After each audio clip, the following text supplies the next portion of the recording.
Абайдың 34-ші қара сөзі.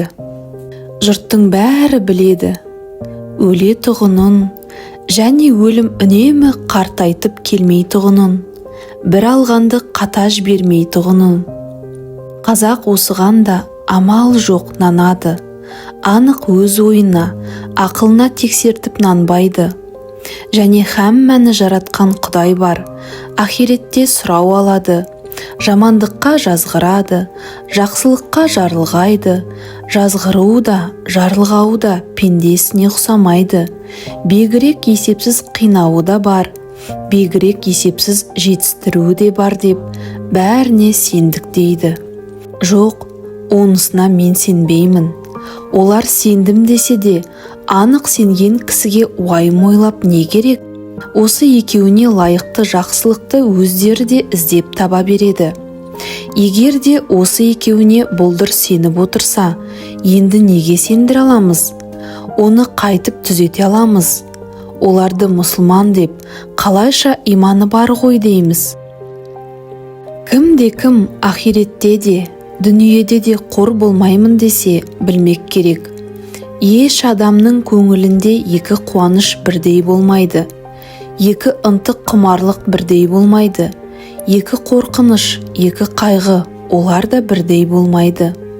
Мұндай екі нәрсені бірдей болады деп айтуға мүмкін емес. Олай болғанда, қай адамның көңілінде дүние қайғысы, дүние қуанышы ахирет қайғысынан, ахирет қуанышынан артық болса, ол мұсылман емес. Енді ойлап қарай бер, біздің қазақ та мұсылман екен.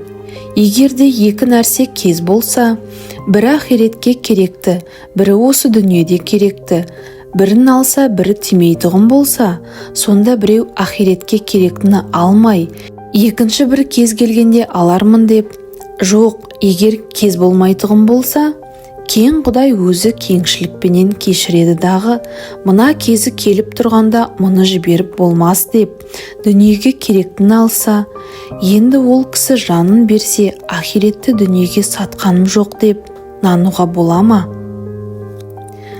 Адам баласына адам баласының бәрі дос.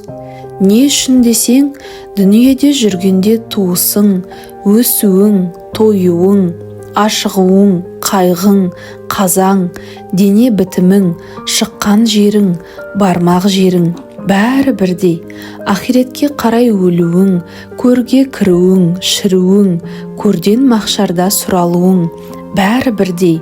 Екі дүниенің қайғысына, пәлесіне қаупің, екі дүниенің жақсылығына рахатың, бәрі бірдей екен. 5 күндік өмірің бар ма, жоқ па?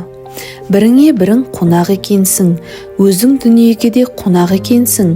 Біреудің білгендігіне білместігін таластырып, біреудің бағына, малына күндестік қылып, я көрсе қызарлық қылып, көз алартыспақ лайық па? Тілеуді Құдайдан тілемей, пендеден тілеп, өз бетімен еңбегімді жандыр демей, пәленшенікін әпер демек, ол Құдайға айтарлық сөз бе? Құдай біреу үшін біреуге жәбір қылуына не лайығы бар?